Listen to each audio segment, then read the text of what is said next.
Hello there and welcome to this, the 216th episode of DF Direct Weekly, our weekly show where we discuss, inevitably, the latest gaming and technology news. Lots to get through this week. Joining me on the panel, first of all, he's still in Japan, John Linneman. Hey Rich, I'm here with my fellow Rich, the Kalpis Rich, called The Rich, if you can see. So it's not quite as good as you, I have to say, but it's not bad. Okay, that is going to go down. That's going to be passed extremely well by our podcast audio-only audience. Sorry, podcast. So it's a drink called Kalpis the Rich. Okay, fair enough. And also joining me, it's week 3, being held in an undisclosed location. Still no communication from the kidnappers. It's Alex Battaglia. Yeah, I'm still between my gray curtains here.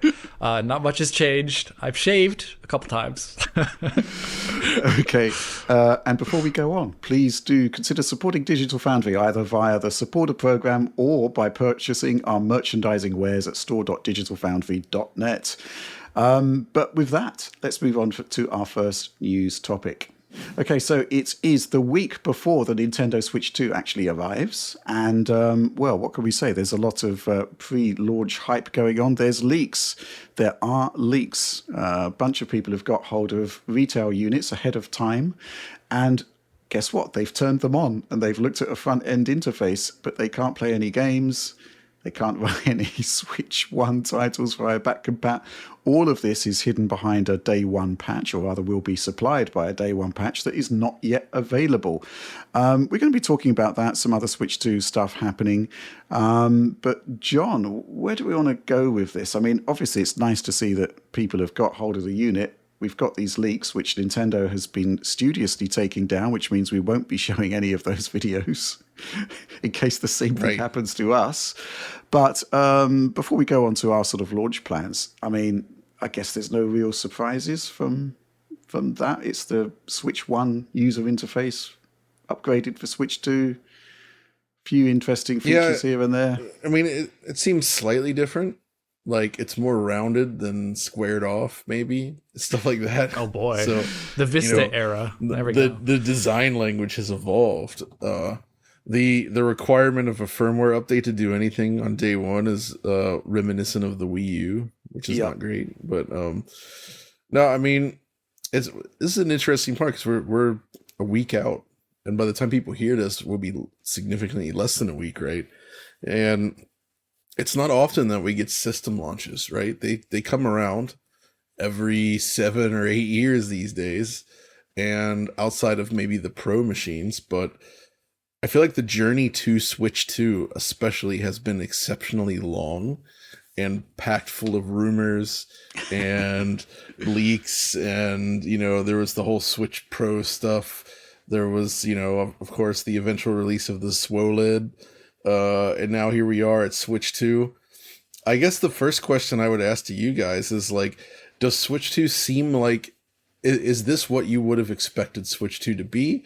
Or is it more or less powerful than you thought it might be? Well, from my perspective, it's landed exactly where I thought it would, because the leak of the T239 processor has been so thoroughly documented over the years, pretty much since it was revealed in 2021, which it turns out was when it taped out, when there was final silicon. So, you know, basically there's been like this, what can you say? It's almost like a series of unofficial leaks, disclosures. There was the Nvidia hack as well. It revealed, and of course, the Linux updates for the T239, which basically have revealed all of the hardware specifications for the unit, and then some. There's still some stuff that is still not officially confirmed, but based on the fact that everything else in those leaks has come to pass, then I suspect, you know, those things will be true as well. For example, the backported power gating stuff from RTX 40 series, that's almost certainly in there. We know the file decompression block is in there. A lot of stuff has kind of been revealed and known about for a long time now, and it's all coming to pass. I guess really the journey for me has been more about what we don't know. And what we don't know has been, you know, quite good stuff, I think. You know, 120 hertz screen, G-Sync VRR, these are all features that I'd really like to have, and I didn't expect them to be coming. The 1080p screen, I think, is something we were expecting. But yeah, I mean, it's kind of landing as I expected, really. And I still say that the Switch Pro leaks were the Switch 2 in early form, because the T239 taped out in 2021, which means that, when all of those Switch Pro leaks happened in 2022, final silicon existed, likely early dev kits. Maybe there was some sort of course correction at Nintendo when they saw, during the pandemic, that the Switch was still selling gigantic amounts of units and there was no need to deploy a Switch 2. So, yeah, that kind of makes sense to me. I just think the Switch Pro was a mixture of SWO-led rumors and actual early Switch 2 work. That's kind of what I think about that. So, yeah, I mean, what can I say? The journey continues, because as far as I'm aware, reviewers still don't have actual review units for Switch 2 and won't have until almost at launch. So the anticipation continues, I think, for just about everyone, whether you're press, consumer alike. I think that's not optimal in some ways, but actually quite exciting in others. It remains an unknown quantity until we're actually hands-on with it. Alex, I suppose you've got... we always make fun of you about this. I know.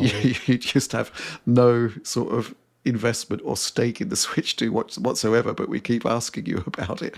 That's all right. Well, I mean, there's some things that I am interested in. I am interested in seeing the first default console experience being VRR. See what that leads to for development purposes, whether we see a lot of free-floating frame rates in the games or if we see discrete 40 FPS modes for the handheld. I mean, there's already some inkling of that with which CD Projekt Red's doing with Cyberpunk 2077. So I'm not sure. There is a performance in handheld mode. Yeah, that's right. So I would really be curious to see how often that is adopted and used. I think when I originally heard that it was going to be Ampere, I think there was a lot of controversy there because people realized already at that point in time that Ampere was not going to be the latest thing by the release date. And so people were very, I don't know, there was a lot of tension regarding whether or not to be using the old process node from Samsung. And that came in actually in an expected way for me. I kind of expected that based upon what Nintendo did with the Switch 1 being kind of an off-the-shelf, already used, known quantity, older part by the time of release. So that didn't surprise me too much. But I think one or two things that surprised me was processor speed being generally low, maybe a little bit lower than I thought it would have been. And I guess, at least for launch, I don't know about what it'll be in like 3 years from now, but system reservations are pretty high for launch, which I think will have an impact, because I feel like at the moment there can be a good amount of GPU scaling for a lot of things that will be coming in from AAA third-party ports. I think that is going to be one of the more scalable aspects, but I feel like the CPU is going to end up being one of the bottleneck points of this new Switch, perhaps also with associated memory bandwidth at that point in time. And we'll just really have to see what that means in the end about what games are ported, which games aren't. Like if you have like a series of games that could be ported, maybe they don't port the current gen only version of one game or something like that. It's really going to be interesting to see what developers can manage given the, in my opinion, kind of like slower CPU resources. Before the Wii U launched, we already had like those comments from 4A about the horribly slow CPU, I'm recalling. And so far, there hasn't been much commentary from, I mean, most people are probably under NDA at the moment, but usually you can sometimes hear stuff in the background about how games are being ported. And we haven't heard too much of that yet. Yeah, I think you're quite right. Developers have been locked down on talking much about Switch 2 at all, which is quite interesting. But at the same time, I think, Nintendo have historically kind of veered conversations away from technical specifications because they kind of do their own thing. They left the console arms race a long, long time ago. It's just a question of these third-party ports, which will, to a certain extent, be defined by the limitations because they weren't built for this system. But, I'd say what we've seen so far has been within expectation levels, I think.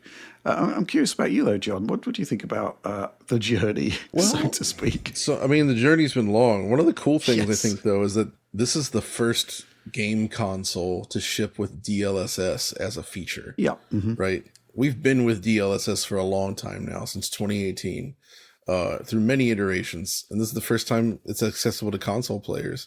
Now, we still don't know a lot about the performance overhead, the results we're actually going to see in practice. But I feel like it could be very promising and a very good thing for the Switch, too, in terms of allowing developers to target lower res and still getting decent results from low starting pixel counts, which is often not true with some of the other solutions. Alex mentioned the VRR thing, and that actually is quite a concern since only Handheld has VRR support.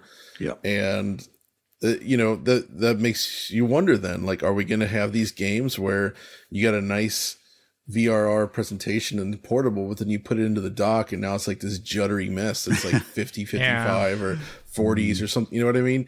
Like that would be really bad. And I hope that doesn't happen. I'm also still very much wondering about what the backwards compatibility situation is going to be, right?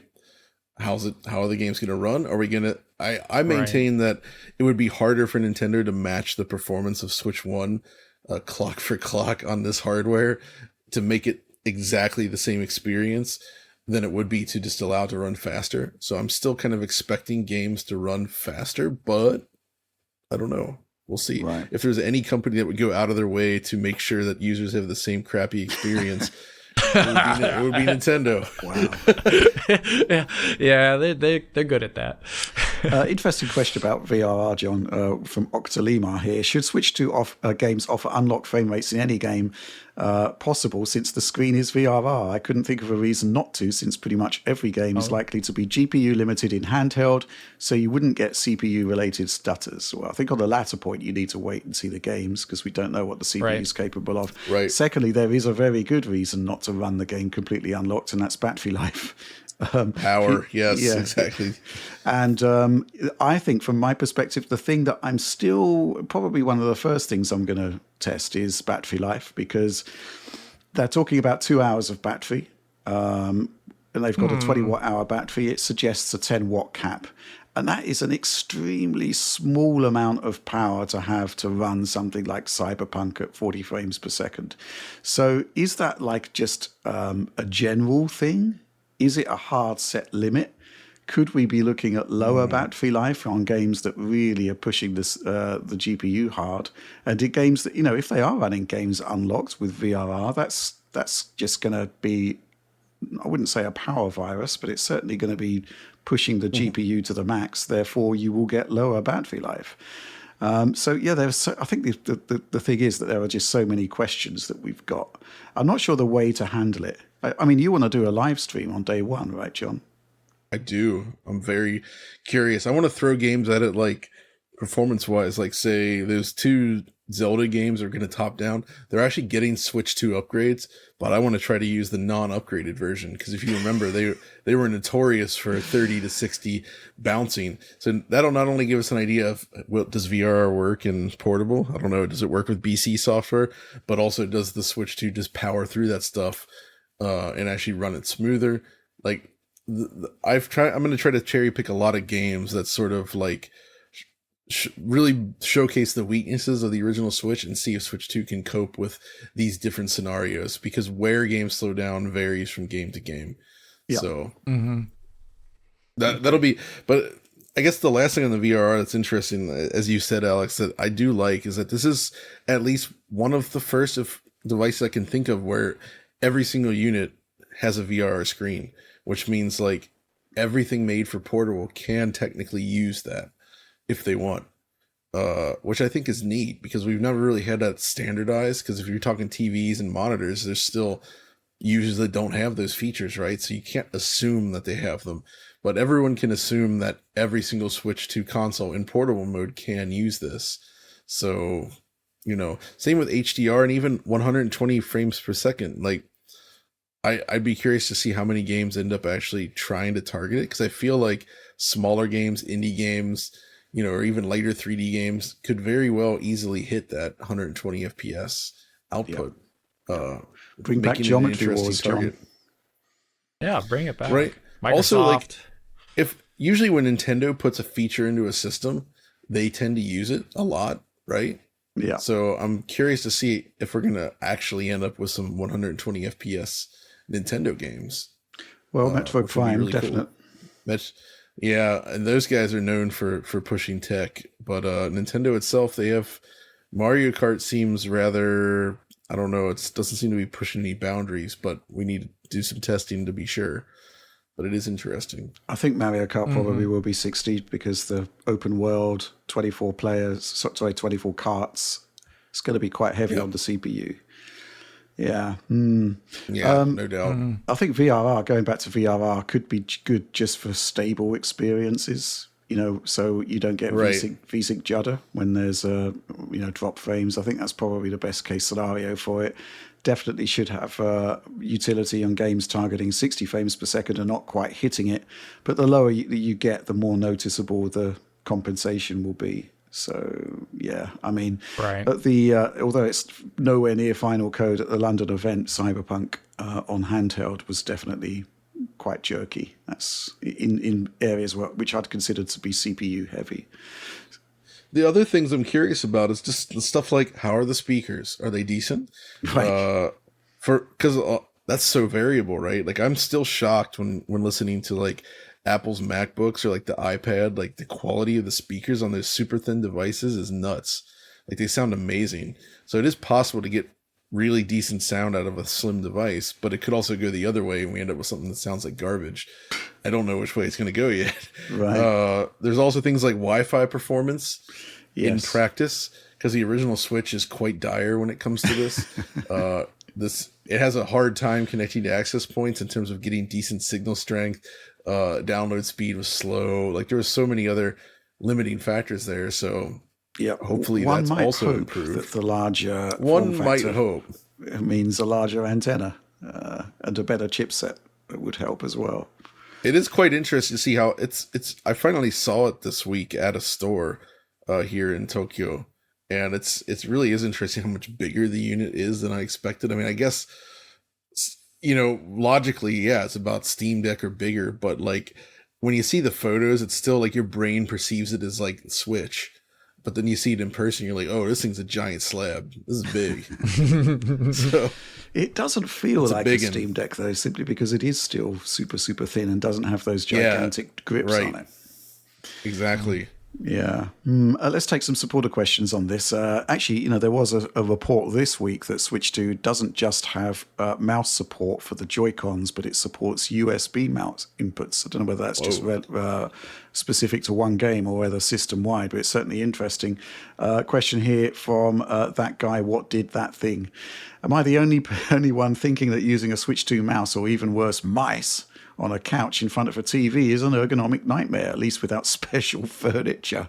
For example, coffee tables are too low to use as a desk without serious back and neck pain. Or am I just an oldie that needs to get on with it? The kids still say get with it, right?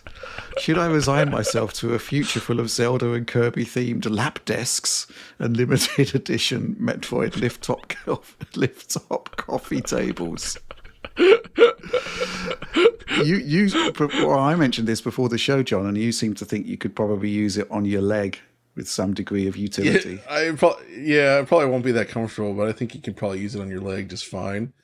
I think what they're actually more likely intending is that people use it more like a portable device. You pull it up to a table in portable mode, and then it's like a little PC unit, right? Right. Okay. So I think that use case is great and pretty cool, but yeah, in the living room, the options are indeed limited, aren't they? Except for I really like this idea of the transforming coffee table. Maybe it plays the sound of Samus transforming in and out of ball form, just like the game. Yeah, or actual transformer noise from the cartoon show. Oh, I mean, Transformer branded just for the Switch. Maybe they even put a Switch dock in the coffee table. You dock your Switch with the table, and then it lifts up. The ultimate Switch 2 dock turns out to be a coffee table, it seems. That's quite remarkable. We've got this question here from Darjar Co in brackets Dan. Happy half fortnight, lads! Exclamation point. So apparently there are not 2 types of Switch 2 cartridges, but 3. LB carts work on Switch 2. LP carts are the game key cards. LN carts work on both Switch 1 and Switch 2. The LN carts seem to either contain both S1 and S2 versions, or contain the S1 version while acting as a game key card for Switch 2. Presumably, this means there are 4 compatible cart categories if you include vanilla OG Switch 1 carts. What is unclear is whether the LN carts can store a full Switch 2 game or operate at Switch 2 read-write speeds. Yet another cartridge conundrum! Exclamation point. What do you all make of this news? I'm going to go back to you again on this one, John. Kind of makes sense, doesn't it? I mean, it's quite cool that you can have a cart that produces, that's readable by both versions of the hardware. But the question is, does it actually provide both versions of the game? I don't see, in theory, why it shouldn't be able to. I guess in practice, it's whether the full speed is available for the Switch 2 version. Well, maybe it doesn't need the full speed, right? Which presumably that's what it would be, is it just uses like Switch 1 style memory. And because of the nature of the game, they know like what speed is necessary to play it. You don't need the faster Switch 2 speed. One would hope something like that. But I feel like this whole cards debacle, if I want to call it, has been the worst part of the Switch 2 lead up to launch. It's just, it's a mess. There's so much conflicting information. Nintendo just doesn't really seem to be wanting to come out and address any of this head on in a way that like makes sense. There's all this like concern over like, all right, so it seems like there's only one giant size of card that's probably expensive available. So a lot of publishers obviously don't want to shell out for that. So they get the stupid game key thing. And then now you've got this uncertainty around these like Switch 2 edition cards. Like there's just so many different card types and variations, but not necessarily the ones that you want. Like they should have had like multiple sizes ready to go straight away. Let the developers choose, actually make it affordable for them. Nobody wants to spend for the most expensive, largest card for their 2 gigabyte game. This is just like the news this past week that came out is Dragon Quest 1 and 2. It's coming to PS5, Switch, and Switch 2. PS5 and Switch get the game on disc and cartridge. Switch 2, game key. Like, come on. Wow. That's stupid. That is stupid. Wow. Like that's a huge turnoff to folks like myself and others, where it's just like you're just getting a worse deal straight up compared to the other platforms.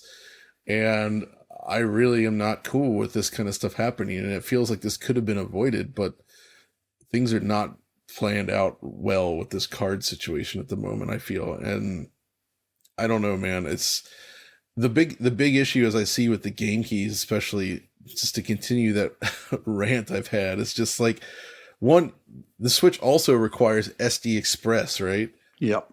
Like you need the fastest SD cards, which are not cheap, and you know, they're not that huge, so you're going to be space limited out of the gate. The whole point of buying cards beyond just owning the game was like, it didn't require space and it preserved the console experience of just putting the card in the system and playing. Now you have to download something, so it's going to take space in the SD card. It won't be ready to go right when you're ready. If you have to delete it to save space, like it just creates a whole mess of issues. If it was just an occasional thing, fine. If it just replaced the game, like the code in a box, which sadly it has not. There are games that are codes in a box, such as Civilization 7 and seems like Split Fiction. So like, there's like the cheap choice, and then there's the ultra cheap choice, which is just the code in a box. And this sucks. So like, when you actually look at a lineup of Switch 2 cases, you realize that nearly every freaking game has some sort of big disclaimer on the cover explaining what this card can and cannot do. And that sucks. Like, that gets away from what Nintendo's always been about. Like, I don't know, man. I'm not on board with that aspect of it. And I really hope they sort this out. I just don't understand why the game key exists if the code in the box still exists. Right? Like they should forbid that. Like no more code in the box. Code in the box. That's just awful, isn't it? Yeah, I mean, it was kind of like the system that was the kind of last bastion of physical media, even though there was the compromise of the code in the box still there. And the fact that it's actually should have been simplified, but is actually a lot more complicated this time around certainly doesn't really help at all, does it? It is problematic and it is disappointing. Yeah, I mean, because certainly for the physical media side, the concept of a console being plug and play has always had some appeal, obviously, and Nintendo were kind of like the last bastion of supporting it to the nth degree, but seemingly not this time around. I assume all of the actual Nintendo games will actually be using proper carts, though. Seems like it so far. Right. And this doesn't even get into the stuff like there's the Switch 2 edition stuff, but then there's also going to be some games that have upgrade paths, but then games that don't. I feel like there's just like this gigantic, like almost flow chart of stuff that you have to consider when a game's releasing. And there's so many possibilities now. And it's just, I don't know. I'm very curious to see what you can figure it out if you look through it all. But I feel like there's enough people out there that, I don't know, man. I don't know what the reception's going to be. Like either they're annoyed by it or confused by it, or people just buy it anyway and they don't really notice or care and they just kind of go with it. But I don't know. We'll see. Mm-hmm. Yeah. Well, I have got a game card, an actual game card ordered for day one, which is Cyberpunk 2077, which cost me £65 on Amazon UK. Yeah. I mean, there's the other thing, of course, that all of these ports, full price games when on other systems. Yeah, that sounds really, for an old game, that sounds pretty intense, actually. Well, Cyberpunk, though, is still priced that way on all the platforms because for this complete version with everything in it. And this is also cool because the Switch, technically it will be the worst version, but it's still going to be the version that has all the DLC and everything in the game. The most recent patch, everything's there on the game card from day one, which is pretty cool, I think. Even though ultimately it's, I mean, if you're like, hey, you want to play on Switch 2 or you want to play on your high-spec PC, it's an easy question. Okay. Obviously, lots of Switch 2 stuff happening. Should we talk about some of the stuff we got planned? We've actually sort of dialed back production of videos right now, so we can actually bank some stuff in preparation for the launch. Tom is going to be looking at Cyberpunk 2077 since that's his bag. That's what he's done. Tom's Diner. Tom's Diner will return. Tom's Diner, it's real in the game. You saw some of that work last week, but obviously once we're actually hands-on with the game, we'll be able to get much closer matches to answering stuff like PS4, Series S, what's going on there, what's happening with Switch 2. Proper for performance numbers, which still seems to be a contentious topic. Lots going on there. Oliver's going to be handling Mario Kart World.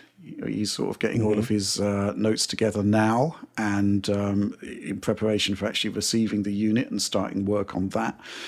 John, what are you up to, apart from your live stream on day one? Of course, we've got to kind of assume that you're going to get one on day one. It's not entirely a given. Hopefully. Well, yeah, that's true. Hopefully. I have multiple possible angles to ensure that it arrives on day one, and if all three of them fail, then that might not happen. We'll see. But I mean, beyond that, I wanted to look at Fast Fusion, which we'll have to talk about momentarily. I want to look at the upgraded Switch 2 edition games, of course. Backwards compatible stuff. I gotta check out Ridge Racer, of course. There is a Ridge Racer at launch. It's Ridge Racer 1, but hey, getting that arcade perfect, presumably. That's really cool. Yeah. Things like that I'm planning to look at, I think. So we should have plenty to. And I also just, based on the kinds of answers, questions, whatever that comes along, what's interesting. That's the kind of stuff I'm going to be watching out for and seeing. But I probably will kick things off with. I feel like I want to do Fast Fusion first. Interesting. I don't know, because just when you look at that, we could even talk about it now. What do you say? Yeah, why not? Let's roll it in. I mean, Fast Fusion received a trailer for Switch 2, and it looks awesome as predicted. Shinen Entertainment. Is it Shinen Entertainment? Shinen Multimedia? They know their stuff. Shinen Multimedia, I believe, yeah. This trailer looks really, really good, doesn't it? I would call into question some of the 4K claims, but holy crap, this looks amazing. Yeah, that is the downside of the trailer, is that nothing above 1080p is counted pixel wise, and it often seems lower than that. So I don't know where the 4K claims are coming from right now. We'll have to wait and see. But beyond that, everything else about it looks phenomenal, to the point where I would say this is the best looking day one Switch 2 game. Yep. I mean, would you guys agree with that? Like, just in terms of performance target, like just the quality of the visuals on display, like I can't think of anything that's going to be able to beat this. No. So the other thing they've even about got 60 FPS 4-player multiplayer, so 4 players plus screen at 60, which Mario Kart, of course, does not. And there's got the whole thing where you can actually connect together 2 Switch units and play just with one copy of the game. And the footage that they've got there seems to be suggesting 60 frames per second, because isn't it like a Wi-Fi streaming? Yeah. I guess it makes sense, right? If it can do 4 players at 60, it could probably do a Wi-Fi second player feed and beam it over to the other unit. Interesting to see how that works out. It's pretty cool, right? Like, it feels like a game that's going to take advantage of most of the system's hardware features right out of the gate. Yeah.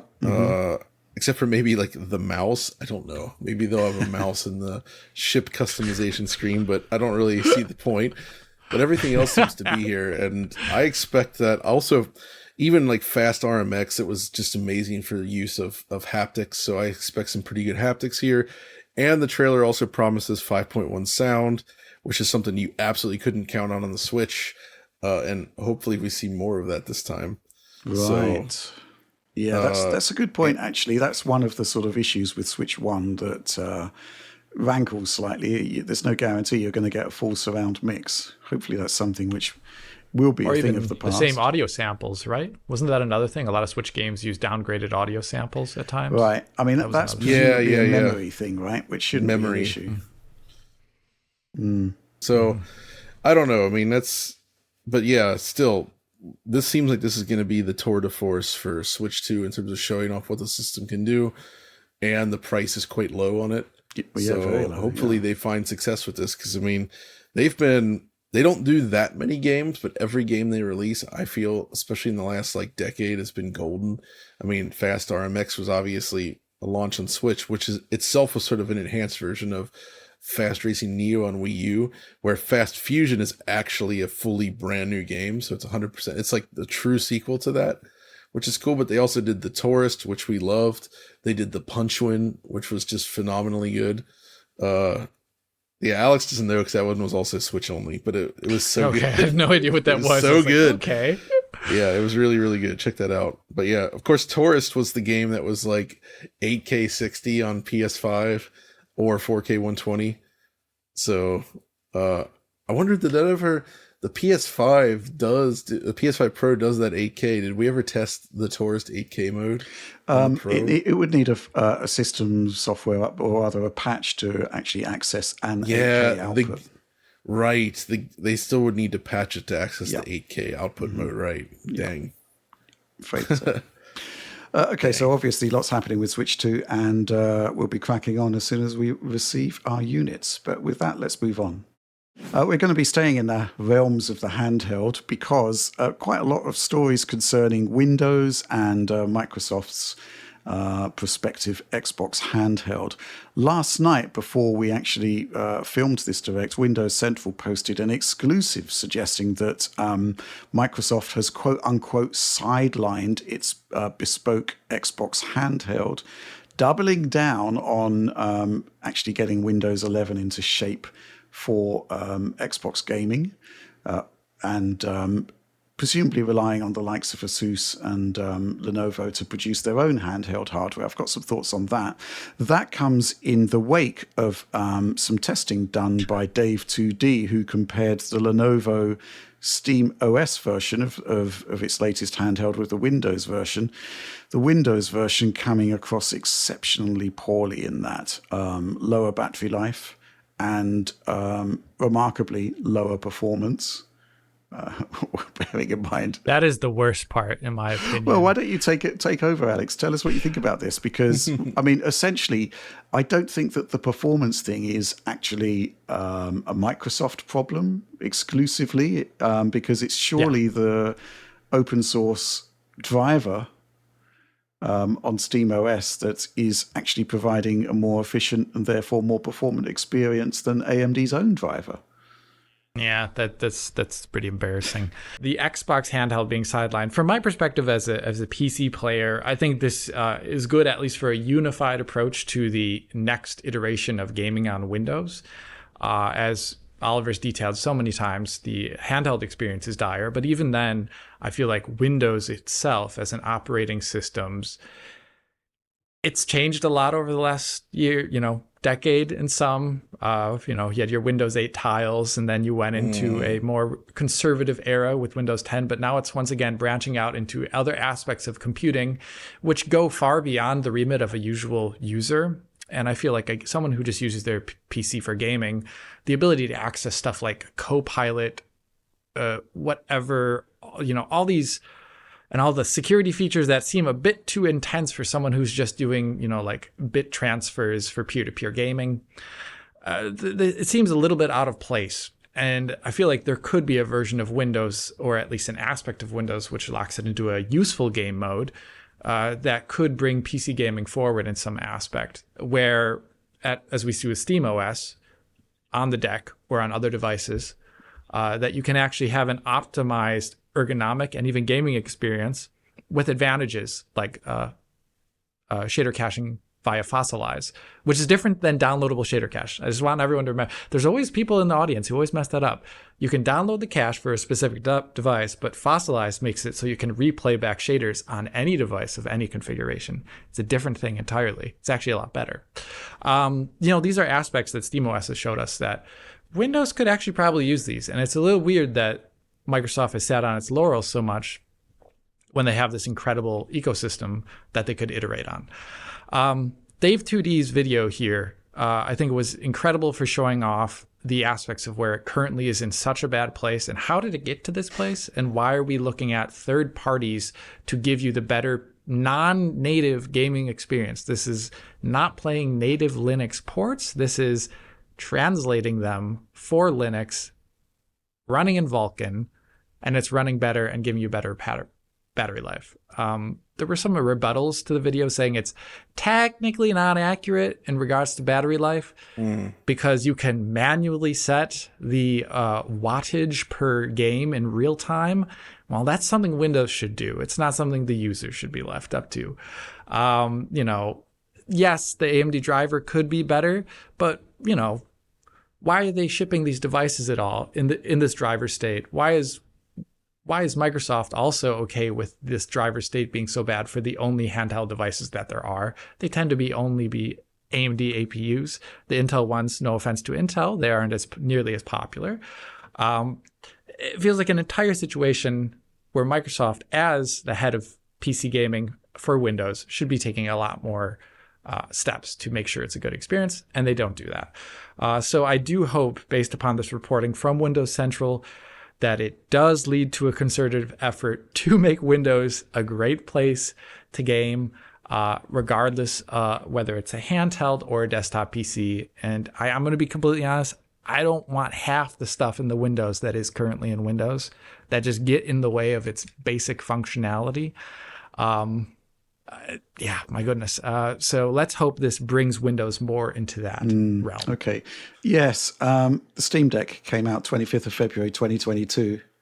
We're now in the year of our Lord, 2025, and yet still, Windows is poor by comparison to SteamOS. And that's quite remarkable.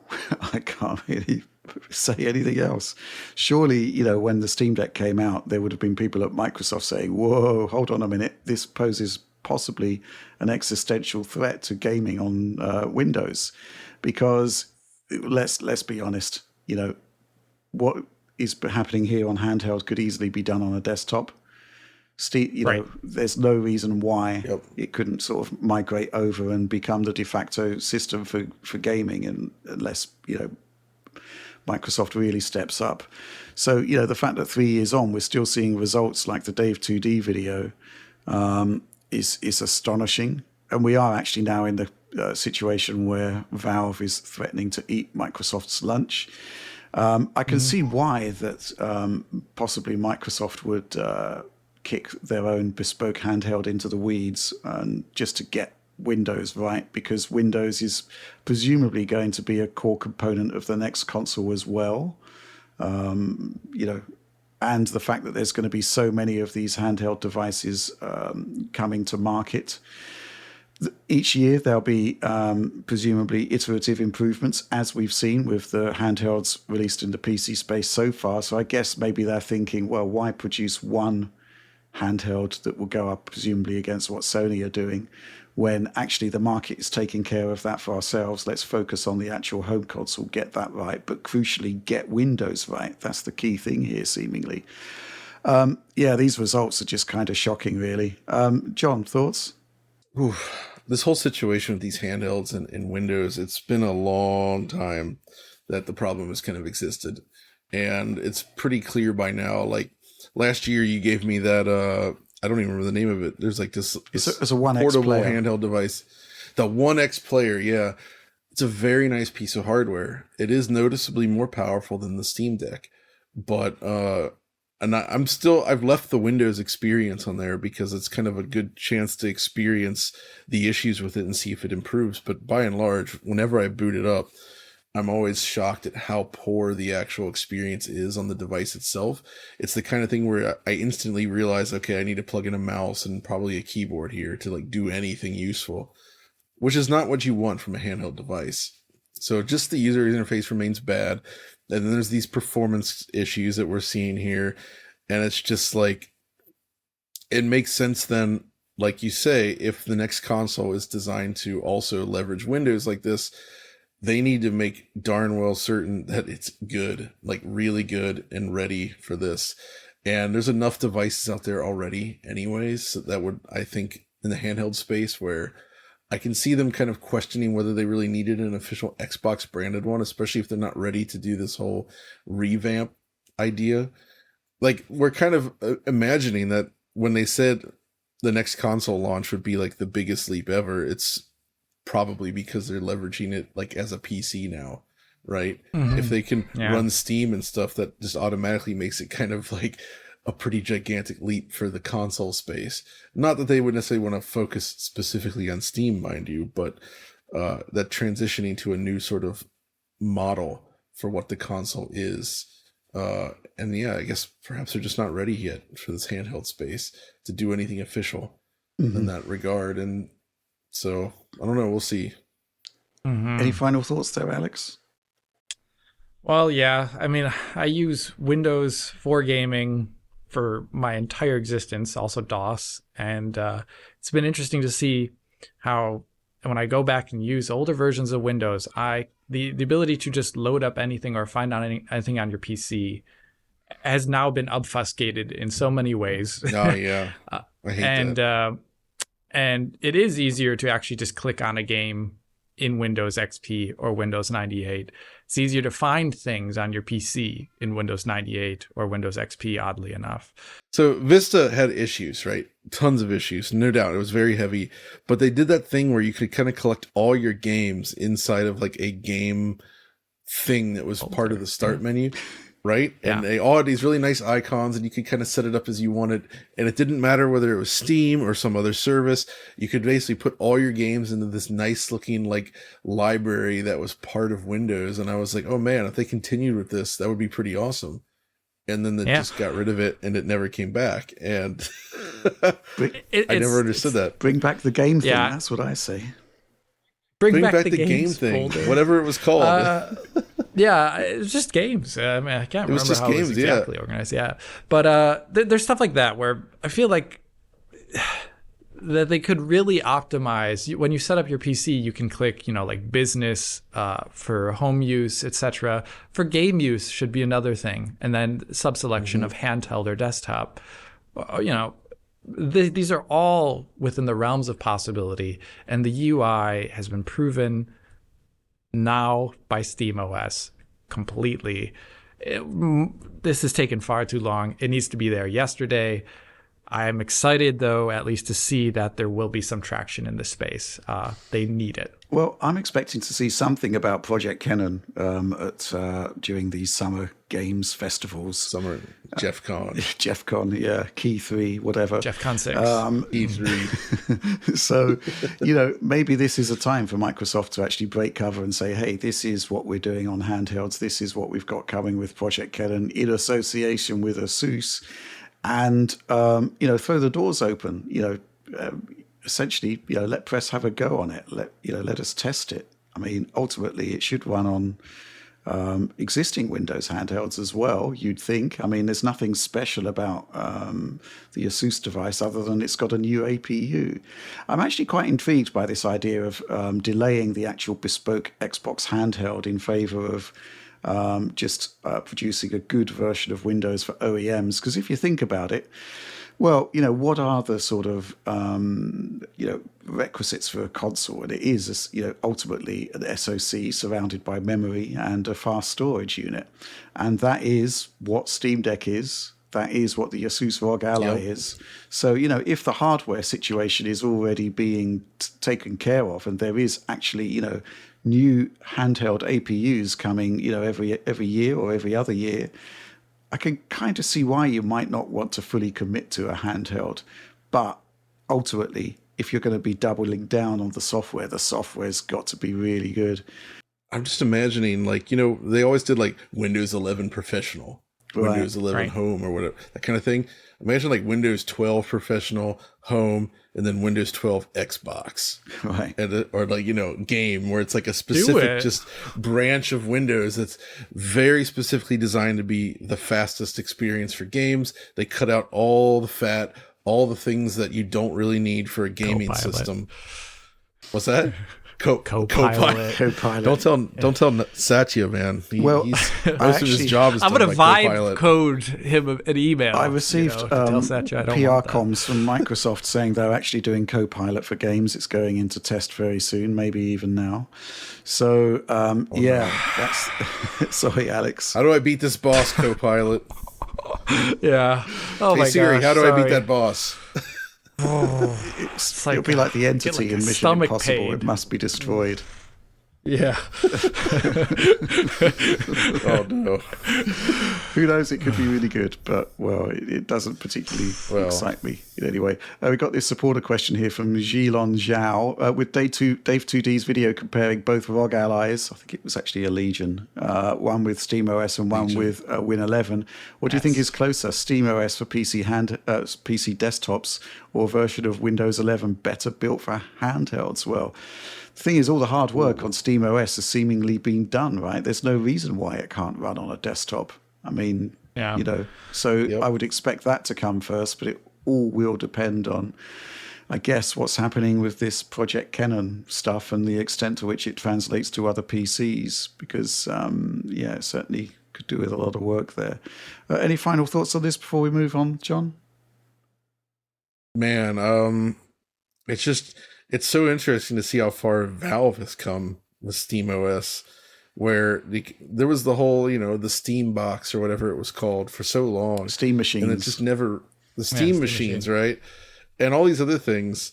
And then it never really took off. And then they really hit it with the Steam Deck. But then in reality, the Steam Deck was just the, what was it? What was that device that was promised for so long that we all saw? You remember the one? It was a handheld. Yeah, the new. I remember the device you're talking about. Yeah. The Smack Z or whatever. Yeah, Steam Deck kind of beat them to it and destroyed them, the Steam Deck just is the Smack Z, but actually done and good. Yep. Mm-hmm. Can you still pre-order the Smack Z? Probably. There is a social media account for the Smack team. Wow, they last posted in 2019. Yeah. Sick. Unfortunately, I think the dream of the Smack Z is dead. Well, it's very much alive. The handheld is fast becoming a PC staple. it's wild how like they were on the cusp of what would become a huge thing in the PC space, and they just completely missed it. Man, poor guy. Feel sorry for the Smack C team. They really got smacked around. Did you meet them once? I did, yeah.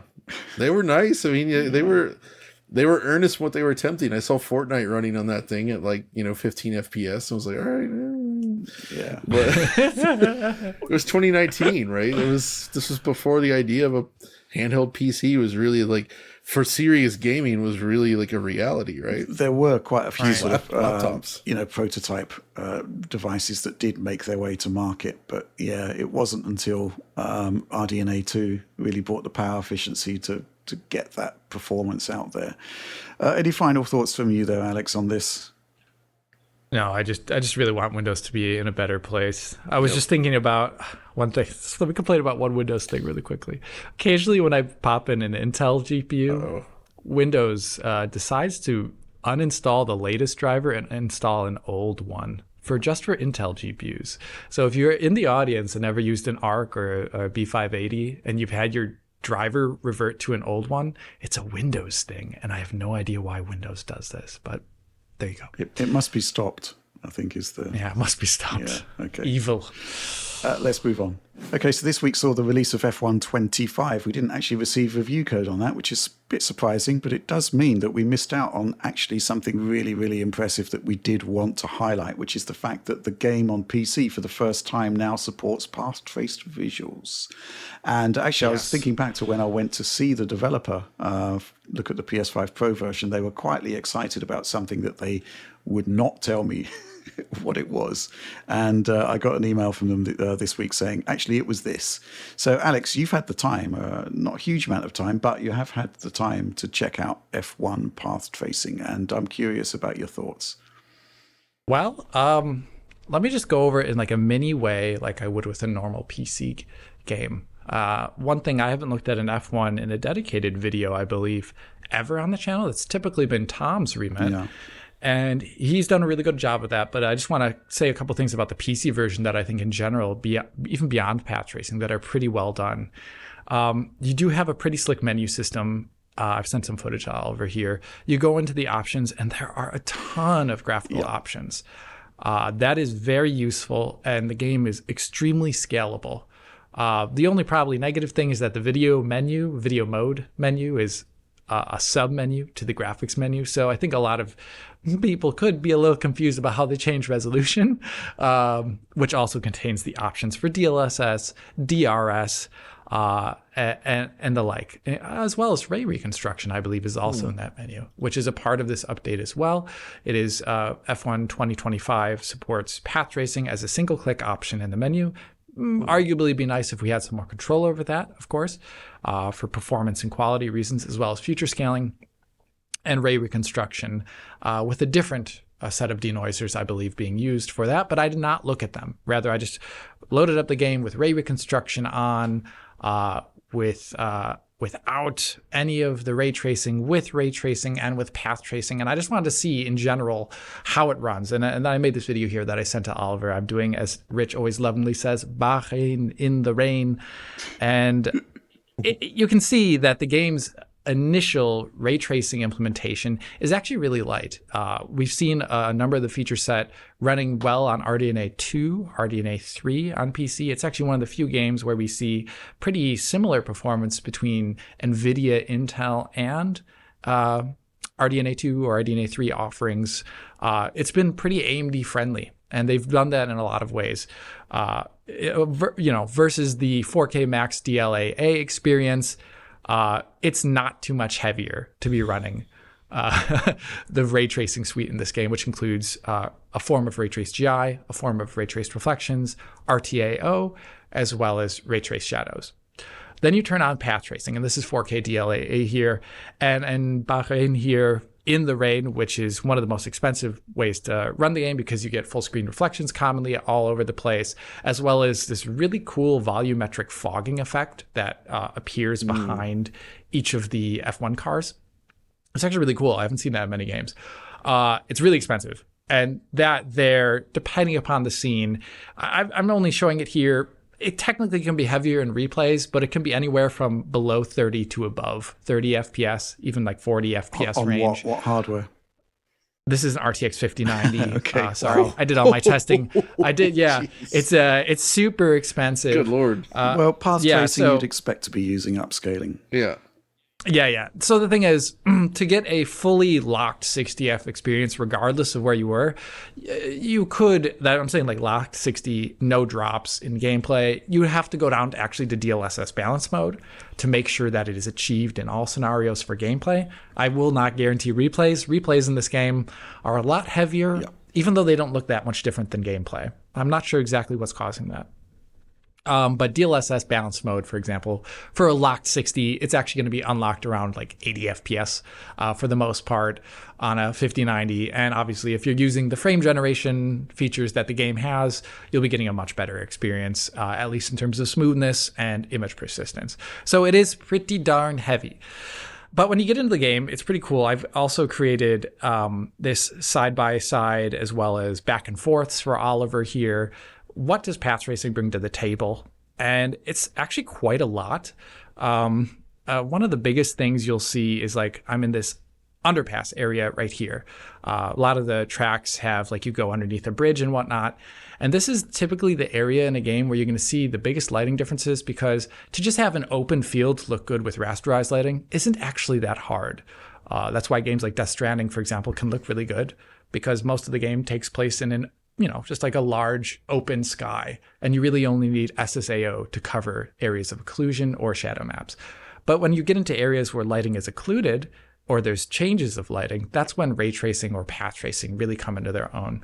And in this case here, some of the big areas you'll notice the differences is like there's this bridge overhead with like these hanging down metal bits like rafters, and the shading is completely different between rasterization, ray tracing, and path tracing. And with path tracing, you see like a greater variation in tone than in all of them, as well as color, because the light is bouncing from the sun, the light is bouncing from the sky, and the shadows are naturally interweaving in that from the areas where that light is occluded.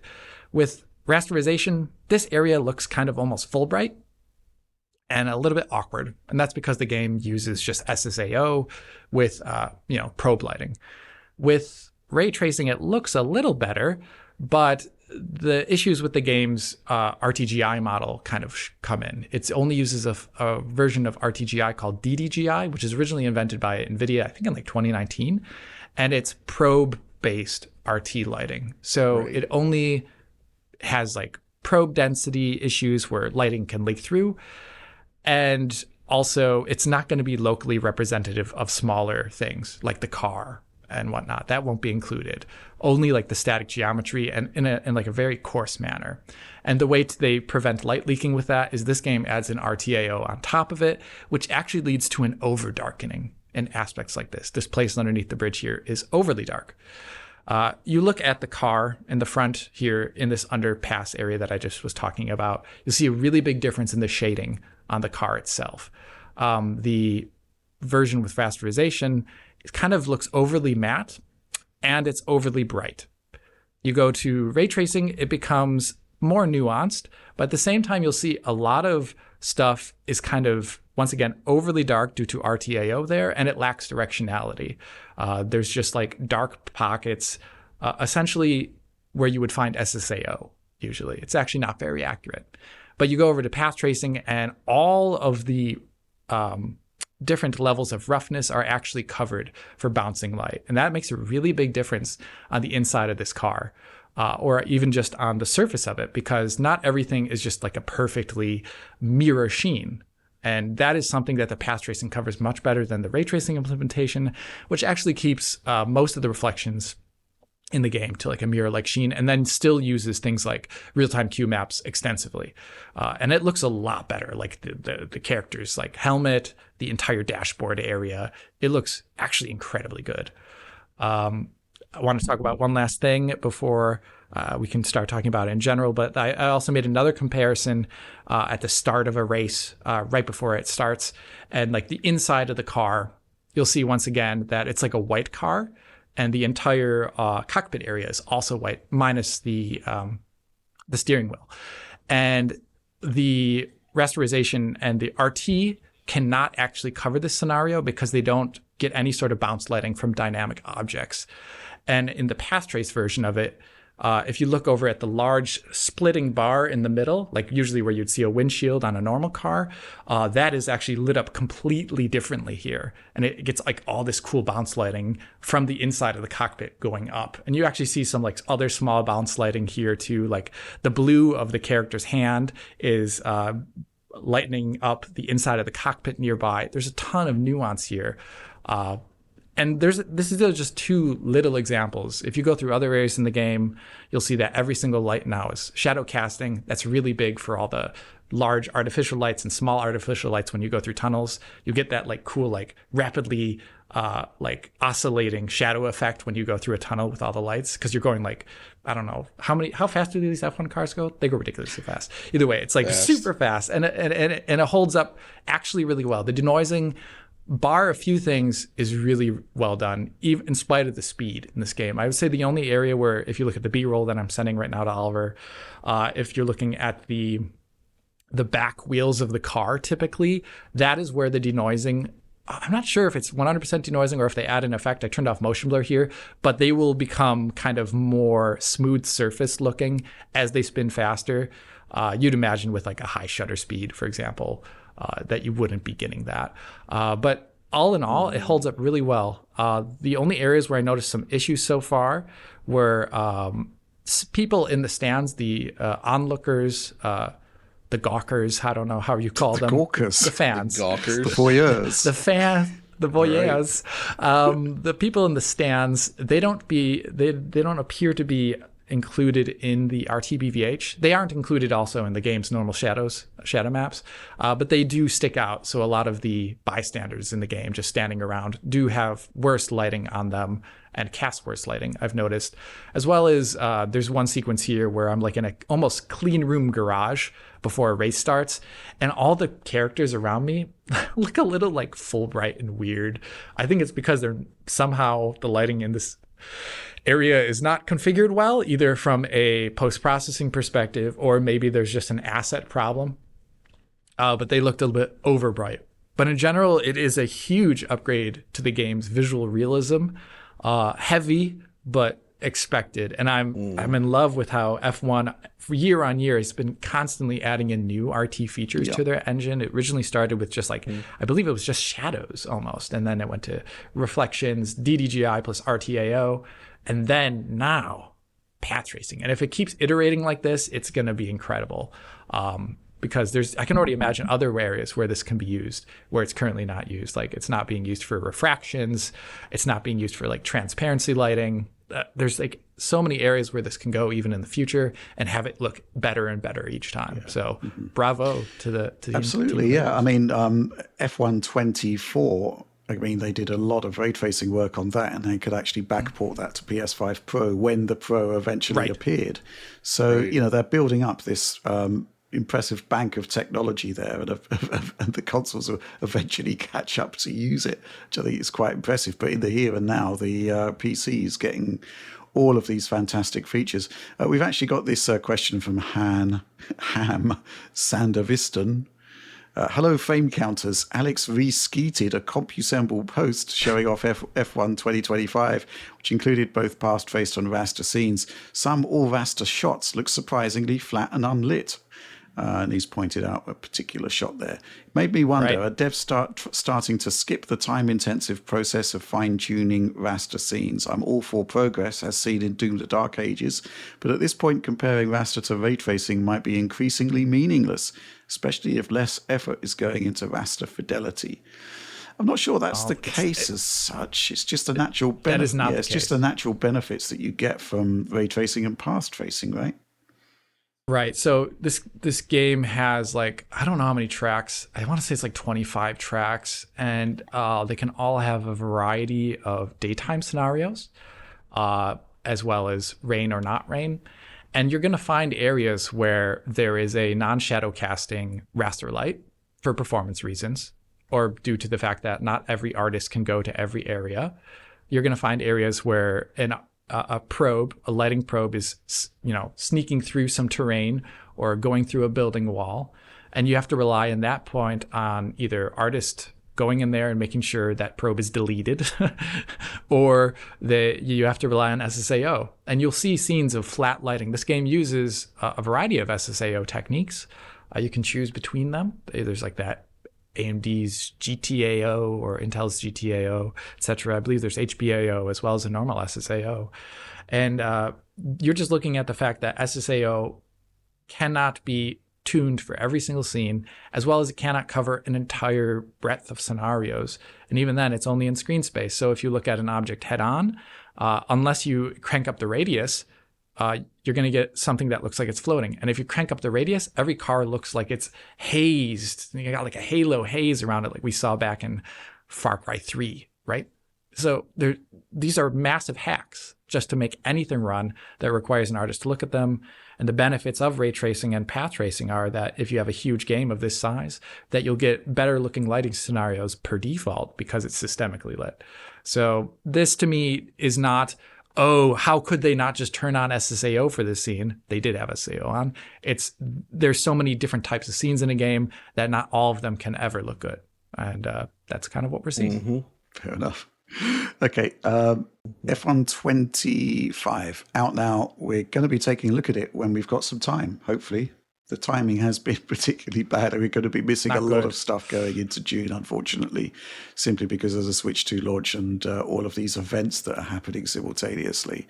But hopefully we'll get around to it because, these guys really know what they're doing. There's some fantastic stuff happening there at Codemasters. Okay, that was a lot to get through. John, thoughts?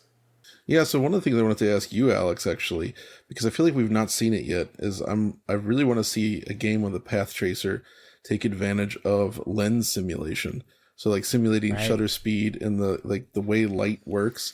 Like we love per pixel motion blur as is, but it is fundamentally not realistic, right? Like it tries to simulate realism, but there's so many flaws with it. And I feel like path tracing very specifically could be used to do extremely accurate motion blur in a way that would really help these scenes look more realistic. Because even to my eye now, this looks amazing, but it doesn't look real. And I feel like specifically it's some of those things missing still that prevent it from really striking the eye as being completely accurate, right? So actually, can you think of any game that's done proper path tracer ray tracing to simulate the dynamics of a real camera yet? So we have examples, at least with Quake 2 RTX, for example, technically is doing this, but it doesn't offer many lens options. The only lens options it offers are in its smaller photo mode. And it's an accumulating effect. So you have to sit still to let the depth of field to accumulate. And I think I would love this too, because it all just plays into the fact that the current path tracing games, they do all their first degree lighting and second degree lighting by tracing a path, but they don't do the first path necessarily by path tracing. And that's just primary visibility. And that is where you can start getting camera effects. And that is, it's not more expensive to trace. It's not that much more expensive. And you do get some advantages. Technically, you can call the scene a lot better if you were to use it with path tracing. But accumulating motion blur and depth of field is a really hard thing to do at the moment. But there is some really cool active research into it where basically you have to have, like, if you think about it, like you have to have subframes that are somehow being rendered because you're seeing time. You'd have to be sampling time that isn't actually represented by a discrete frame. We fake it in rasterization by like blurring along the lines between two frames. But in path tracing, you'd actually have to say like, oh, we need to shoot a sample into a previous scene that we actually haven't even rendered. And that means you have a lot more noise and you have to need a way to clean it up. And there's a cool research paper by Nvidia about using Restir to do depth of field and also motion blur. So it's using those principles, and it made incredible strides when I saw it. I think it was like 1.5 years ago versus just some sort of raw way of doing it. And I think it's actually should be coming. There's curiously enough hardware support in NVIDIA GPUs since Ampere for an acceleration of path traced motion blur, but nothing's used it other than Blender to my knowledge. So, but I think it is something that we'll be seeing in the next like three years probably is like one of the first demos for it. I actually think it might solve complaints people have with motion blur in general, because then it would just function more as the eye and the camera functions, right? So eliminate a lot of the unwanted side effects that motion blur still brings to the table. So I'm waiting for that patiently. And I guess the other thing I always look at when I look at a game like this is like when you actually break down what the path tracing brings to the table, it's excellent. But I still think that the game itself specifically falls short in the sense that I don't think their materials work, for instance, is quite up to par for producing photorealism. And even with path tracing, it's not like a magic bullet, right? There's still elements of the graphics pipeline that the artists and everything need to get exactly right to sort of capture that photorealism. And F1 is not there yet. Like I would argue, I still think Gran Turismo 7 does a better job with its materials in a way that makes me want to see that game with path trace lighting. I feel like that could actually do a lot better job, like replicating what you might expect to see realistically. Because F1, like there's something about the tarmac, the grass, the colors, it just doesn't look that real, right? I mean, a lot of that goes into post-processing too. Like one of the things that the PD games tend to do really well is like post-processing. And that's probably an area where this game is a lot more rudimentary. I would also argue, like in terms of materials, like it's not just like that in the material is like matte or glossy. There's a lot of other things that materials do. Oh, sure. Exactly. And I'd probably say that's where, like, the one thing is I recently watched an F1 thing because I was visiting family and they were watching it. And I was like, these cars, they don't look like normal cars at all. They have a lot of weird materials on them. The cars themselves, I think, look good. It's more like the dirt, the tarmac, the trees. Those things still, like, there's something about the way they're presented in this game. It doesn't strike me as that real still. Even with this incredible path trace lighting. Yeah, I mean, I'd agree with that, especially with the grass. The grass in the game's super simplistic, actually, in comparison to the cars. But, obviously, there's only so much. Yeah, they also have limits on budget and time, and these games ship fairly regularly, right? So I get it. Yeah, every year. Yeah, it's still cool to see them doing this, though, and I appreciate the breakdown. Mm-hmm. Yeah, of course. And I just only wish we got it beforehand because I worked on a video that should be coming out right now. And I might have not chosen to make that video had I had this. And I could have been pimping their game for them.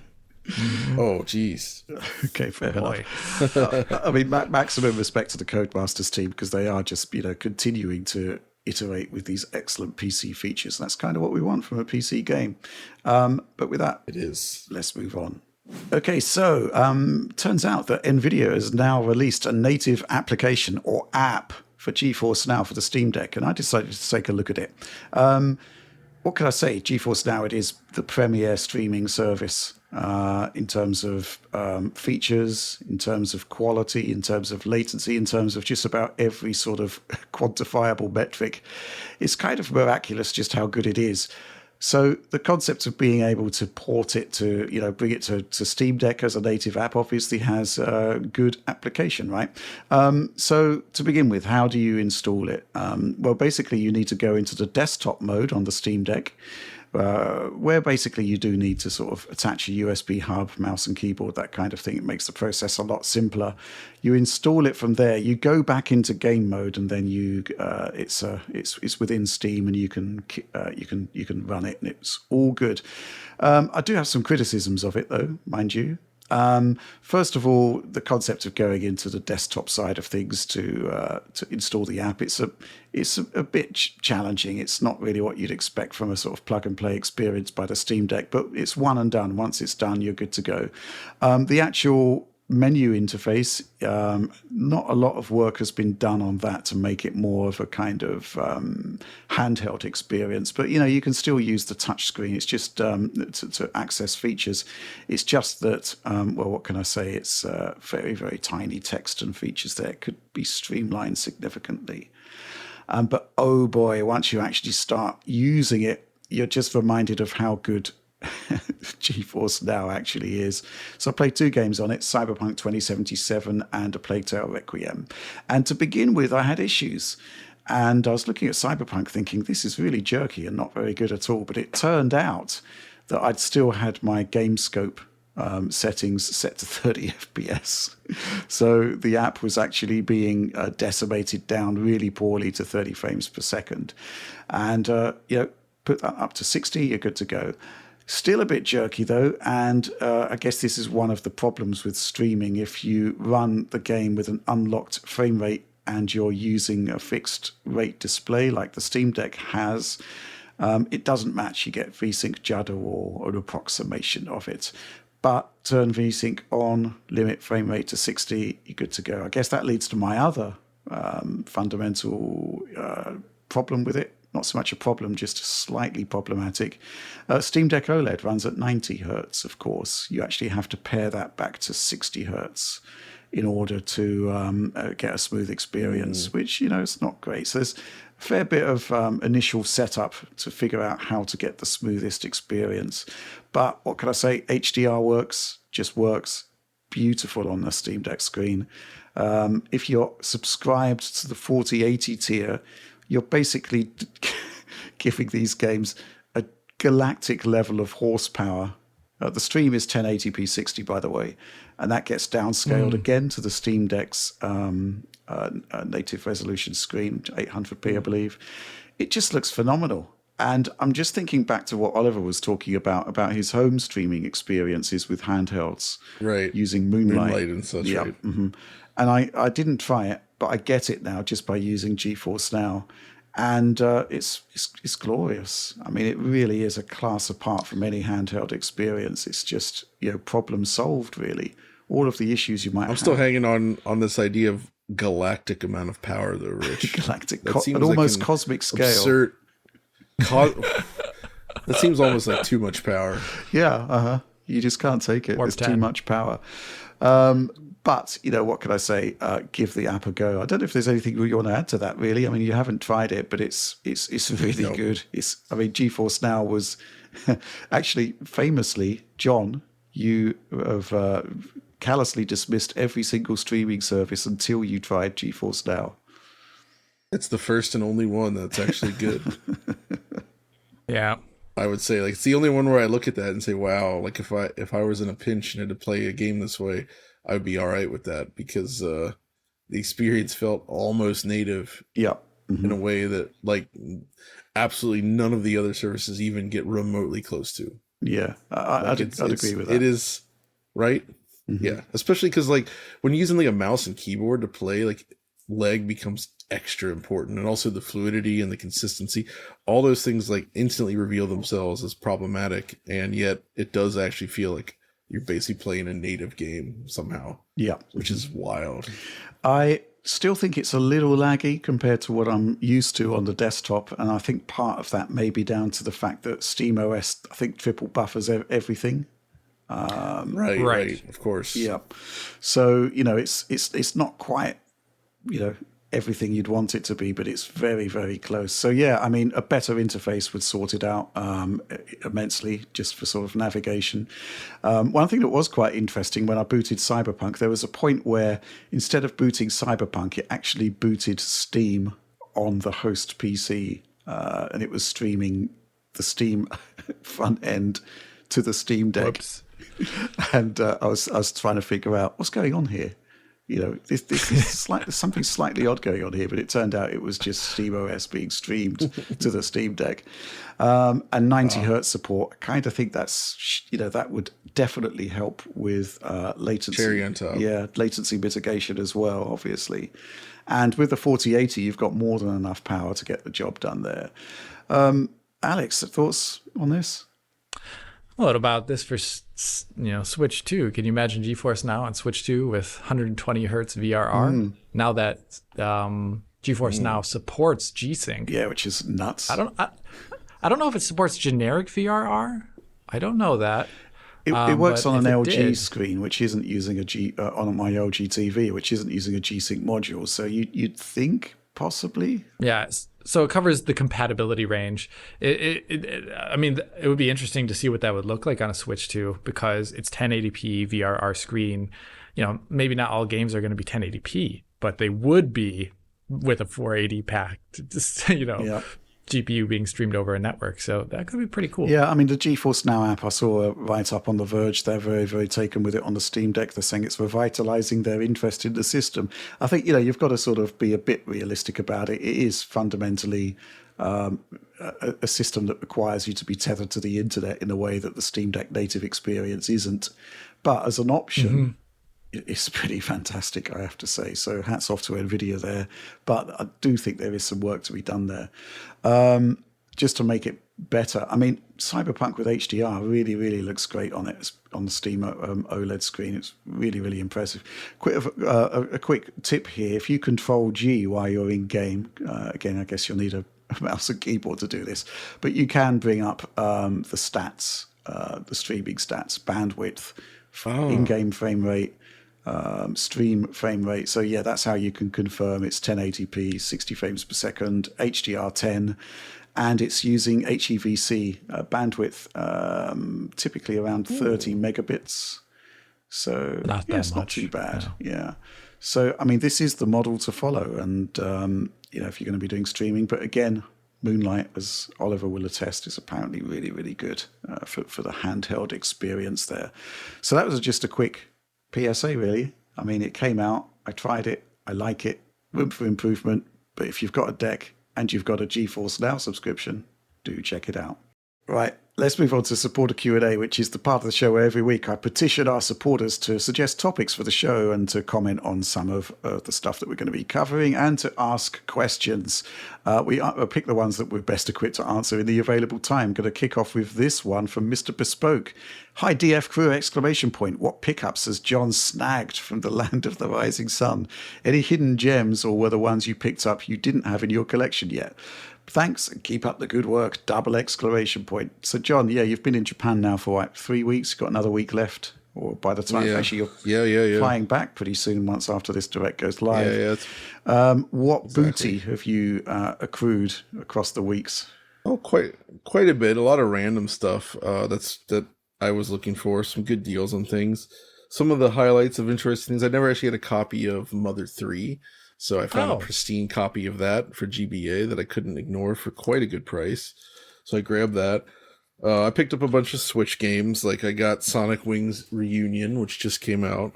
I've been playing through 100 Line, which is a very cool Switch game. And I also picked up the latest Ys Memoir, which is a re-release of the Vita game, which unfortunately isn't an amazing port on Switch. The frame rate is a little unstable, so can't handle Vita software. But there was some more weird, interesting stuff that showed up. Like I found this copy of, it's Namco's Dragon Buster, but it's a Windows 95 version of Dragon Buster. Okay. So I was like, wait a minute, like what is this here? So it's like, it's a classic arcade game released for the PC. So I need to see what this is, like what even is going on here. And along those same lines, I found this Mr. Driller 2 for the PC. Right? Again, I was like, wait, this is even a thing? So I did grab it to check it out and see like what this actually entails, because I'm fascinated with like PC releases. And this one's actually was published by NEC. That's interesting. NEC Interchannel, it says. Developed by Namco, of course. So there's a few weird PC things. I found another PC game that I want to hold up because I feel like the name is going to make Alex chuckle like crazy. It's called Zwei 2. That's so stupid. So, is there a Zwei 1? Or is it Eins 1? There is Zwei and Zwei 2, okay. Which, that's... I also picked up, I stumbled across the original 90s soundtracks for Ridge Racer 2 and Rave Racer. Nice. That's which cool. Which are games I love the music to, and it was just interesting to see those floating around over there. Picked up some random PS2 stuff. I found a nice copy of Bumpy Trot. which is a cool looking game that I always wanted to play, never get around to it. Some cheap Runabout 3 for PlayStation 2.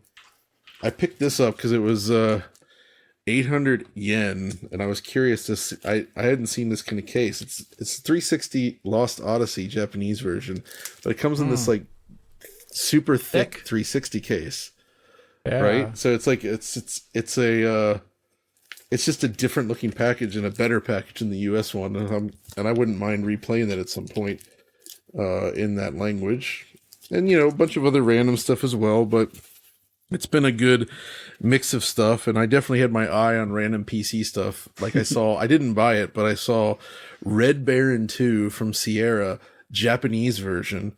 Sort of. The box is in Japanese, and it says it has a Japanese manual, but the game is in English. But it's like that's typical. Yeah. I was like, what the heck is this? Like of all things, like Red Baron 2 from the 90s. It was a big box PC version.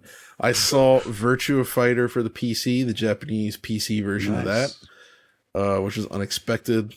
And just lots of like cool, weird, random hardware.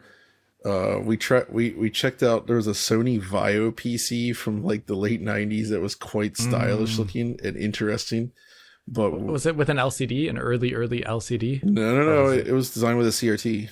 The thing about, so a lot of this we got picked up at Hard Off stores, and anybody that's been to Japan shopping will probably appreciate Hard Off. But one of the cool things about that shop is with all like their old hardware, they actually have a station where you can set this up and test it yourself. So you just pull the stuff off the shelf and go over and start testing equipment to see like what it does, which we were able to do. And I thought that was a good time. So between that and just random game finds like that, and a few more than that, of course. I picked up a couple cheap PS5 titles that I didn't actually have physical copies of. Like it was like a 900 yen copy of Returnal. Because why not? Japanese Returnal copy. Nice. Like, let's go. Stuff like that. Not interested in JAMA boards? I mean, yes, I'm very interested in them, but transporting them back is something I'm not interested in. Because they are large, they're delicate, and not easy to move. So I had to unfortunately stay away from that. Because I will say, though, I had a good time over there, isn't there? Yeah, you can find quite a few. Wow. And where you find this stuff is gonna, like, if you're just in the center of town, like in Tokyo or middle of Osaka, the prices are, as people say, they've become rather eye-watering. But if you head out into the countryside, an hour or two out of town, you start to hit up those places out there, you can find some good stuff. Cool. Still. But it's not easy to get out there if you don't have a car or access to somebody who has a car. So it was fun. But you will be back for the Switch 2 launch back in Germany at home base. Yes, I scheduled it specifically to be back in Germany just as the Switch 2 launches. I'm able to work from here, but I want to be like, all systems go when that hits the ground. So nice. I needed to be back in Deutschland. Also, it seems harder to get a Switch 2 here. Really? Versus Germany. Oh boy. There's a huge interest in it. There's the Nintendo lottery for starters. And then there's that whole split between the international and the Japanese only one. And since I need it for work, like even if I did just get the Japanese only one, I wouldn't be able to log in to use any of the DF accounts or anything, which would not be good. So that's the one that would be sold in stores if there were any even available in stores, which I'm not sure. Wow. But I can say that the marketing has ramped up. You see it all over on the trains. There's like, at the different stores, you see it all around. They are very much getting ready for some Switch. And I think it's going to be very, very big here. So cool. Curious to see how that compares to the vibe when I get back to Deutschland. Well, I'm very, very happy that you've had a good time. And I'm also quite surprised and delighted that you've managed to do it all of your usual excellent production work on a RTX 5090 laptop, which I thought was quite a revelation. Mm-hmm. Yeah, next DF Director, one of these, I actually want to talk about that experience because it's been really interesting offloading the entire DF workflow to a laptop like this. I did the Doom stuff on it, and then I just finished a 35-minute DF Retro episode on Tokyo Extreme Racer. Nice. Which seemed fitting. Cool. Given the location, so... Yeah. It's been surprisingly good working on this laptop, and I'll have more to say about that in the future. Excellent. Okay, let's move on. This question comes from Eirik M. Jensen. Hello, DF crew! Exclamation point. Would it be possible to talk a little about DLSS and the different versions? DLSS is a little confusing, if you ask me, especially now we have access to overrides via the NV app, though only on certain games. I find myself being unsure of how to approach getting the best image quality in previous games which shipped with DLSS. You have DLSS 3 and DLSS 4, but is DLSS 3.10.2.1 DLSS still DLSS 3 if it's using preset E and not preset J or K? What about the new DLSS FG? Is it only the new non-MFG FG if it's 3.10.1, or does the quote-unquote new FG also have preset letters which enable the new VRAM saving feature? Appreciate the work you guys do, and Godspeed! Exclamation point. Well, this is quite an interesting one, Alex, because it certainly sounds incredibly confusing. What's the story? Well, the story is to stick to using the app in all cases when you are unsure, and to always use the latest option in the app. And this will do a couple things. Latest will always use the latest preset. It's not in reference to the latest versioning number. That it's actually controlling the preset. That's why it's a list of presets and not version numbers. And it's going to do K then, and maybe there will be a superseding preset to K, or K in the future, because J was strangely released even at all, and K superseded it pretty much right at launch. So always use that. And that will cover strange areas. Like there have been game releases that have used the latest numbering, 310, etc. It's not confusing at all. The numbers are now they're completely out of my brain, because it went from a pretty static number that I could understand to one that I don't. And there have been games that ship with the latest DLLs but stick to the old preset E. Like, for example, The Last of Us Part 2, when that released, that was the latest number, but it was still the old preset E, which is CNN model. And the FG that shipped with the game was also non-transformer. It was not MFG and required an MFG override to work. So and that coming to the FG portion of this, FG actually never had preset letters, as far as I understand. That was a misunderstanding from the community about what debug tweakable flags were available, and they just gave them preset letters, I believe, by mistake. I don't think that's actually the case. And rather, it was all based upon what model the game is set to use. I do not believe you can combine. Maybe you can. I haven't tried it yet, but you can combine the old model with the SR model. You technically should, but I don't understand why you'd want to do that, because there's almost no advantage to it. So also for the FG model within the NVIDIA app, regardless of game, basically, unless there's a problem for some reason, I doubt it, just always set that to latest. Or if you really want to do that, just set it to latest.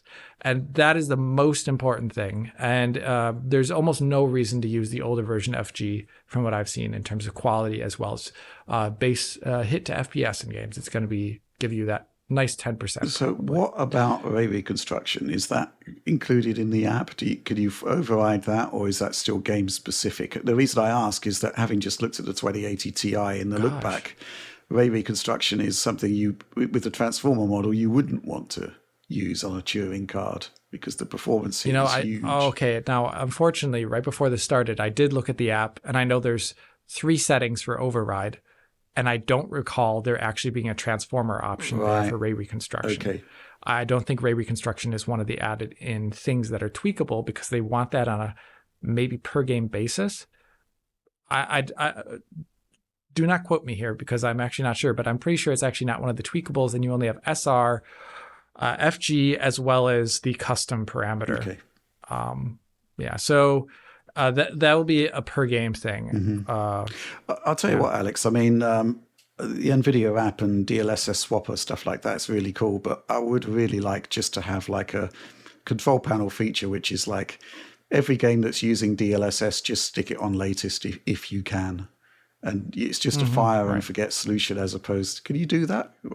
I think it's game specific, is it? Or there's the global option, which should work, but the thing is, it has to be whitelisted by Nvidia. So you will you have to wait for driver updates to start whitelisting this thing. That's different. You can force every app if you use I forget that profile inspector, Nvidia's profile inspector. Right. Okay. That works globally. All right. Okay. Fair enough. So to answer Irik's question, latest.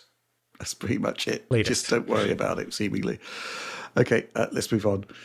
This question from I Chew Frames. Ahoy, gents! Exclamation point. I do like the idea that we're sort of nautical explorers in the technology realm. With the recent tension between Nvidia and outlets reviewing 50 series GPUs without DLSS or FrameGen enabled, despite the majority of players using them, do you think Nvidia might ever hard lock these features, making them mandatory, just as no user turns on or off their CUDA cores or clock scaling to enforce favorable gen-on-gen comparisons? Is this a realistic concern, and might it even be a better way to implement these technologies? One way this could work would be setting a frame rate target, and then the GPU dynamically applies DLSS and frame generation as necessary. Just to weigh in from my perspective here, this isn't what PC gaming is about. PC gaming is about offering more options, not fewer options. There could be some sort of, a fire and forget default thing that could happen. I'm not sure you could set a target frame rate, especially with frame generation, just because of the way the technology works. That's probably not the route forward. But this concept of reviewers reviewing GPUs without using the features, that's an old chestnut that we've talked about at length on many directs at this point. John, what do you think? I think in those cases, results should also always be presented both in isolation. Like, here's the results with this feature. This is what you can get. Here's the results without this feature. I think both are important, and it shouldn't. I don't like the idea of comparing something using a special feature versus something else that's not. I don't know. It just feels like kind of pointless to a degree. You know what I mean? Right. Like, if you're because you're not really comparing apples to apples anymore, and it doesn't really help understand how it. Because even if you're using those features all the time, which many people will, it's still valuable information and interesting information to know how it compares to doing the same task but without that feature, right? It just gives you a baseline understanding of what the tech is capable of. And so I just think you should always group together things based on the correct feature set rather than trying to mix and match stuff. I never got along with putting frame gen results with non-frame gen results because it's just two separate things you're looking at. Yep. Yeah. The only reason to do that is if you want to call out an apples to orange scenario on purpose. Right. Like you want to say oh, I can actually use ray reconstruction in this game, and that there isn't a competing technology for other vendors. And that's where you would say the test, and that's less a numbers test, and that's more like a call out. Right. And exactly. that's not a bar chart at that point. So it's a different type of testing that GPU reviews tend to not do. Yeah. But just bar charts alone just aren't interesting anymore and don't really tell the whole story anyway. It's like you can use them as part of your presentation, but I feel like just presenting bar charts is kind of useless because there's too much context and too many variables now with modern PC gaming. Well, my point on this, we've talked about the anti-benchmark concept before, which is where you play games as you would using the features of those specific cards and include variables like latency, etc., which a lot of people aren't doing. We're trying to do that. A few things I'd like to say about that is if you want custom testing, as I'm finding with my recent reviews, you need to give us more time, because a week to review a graphics card, factoring in, production of data. You need a lot of data. Users want more data, which ironically still gives you pretty much the same sort of outlook as you'd have with less data. We do. We cover far fewer games than a lot of other outlets, but typically you get the same kind of ballpark results. But even so, the more testing someone like Nvidia or AMD wants us to do, the more time we need. It's that simple. Not everyone has like 70 people in a lab like Linus does. I mean, all of the GPUs reviews I do myself. And the automated benchmarking system that we built it simply in order to keep up. But we're going to need more time if you want to showcase features like DLSS 4 frame generation and whatnot. Otherwise, you just stick to the basics, and the basics don't include frame generation. So give us 2 weeks, not one. You'll get a better review. And I bet you that driver is ready. There's always this concept of we're waiting for the driver. Why are we waiting for the driver? I suspect we're waiting for the driver because AMD, Nvidia might be worried about results leaking. But that's the part of the calculus you make in giving us time to do a review. Yeah, I mean, I kind of like this idea of target frame rates and but it's kind of nebulous in this kind of era where there are so many different screens with different refresh rates. Which one do you target? Let's move on. They've got a lot of DLSS to get through here.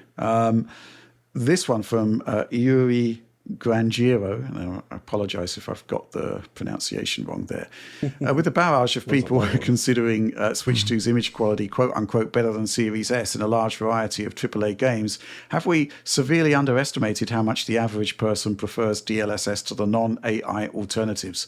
I ask that because, yes, there was always a narrative that the extra features are worth paying for in either money or performance, but never to anything close to this extent. No one in their good conscience would recommend an Nvidia card over an AMD alternative if for the same price the Nvidia one was around half as performant. Yet when the numbers are completely obscured and two images are shown running at the same frame rate, people are gravitating to the Switch 2 DLSS image even when it's rendering at close to half the horsepower. I find it interesting that how that's an almost opposite approach that reviews work on. Instead of matching settings and comparing performance, the comparisons are always matched performance, but tailoring the settings to the features and power envelope of the machine, which is much closer to how people set up games in reality. Has the standard review etiquette and procedures obscured this most important slight of how people actually use their cards? And he actually came up with a side note, which I found quite interesting as well.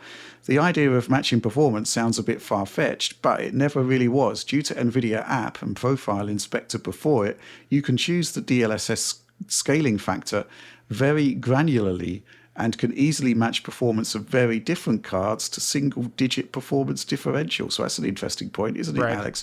But yeah, I mean, I think the point being made there is, I mean, we saw in last week's Cyberpunk thing that Tom did, and also a couple of weeks back when we looked at Switch to Street Fighter 6 versus Series S, one effectively running at 540p with DLSS going to 1080p, one at 1080p TAA, and the Switch 2 version looked better in many regards.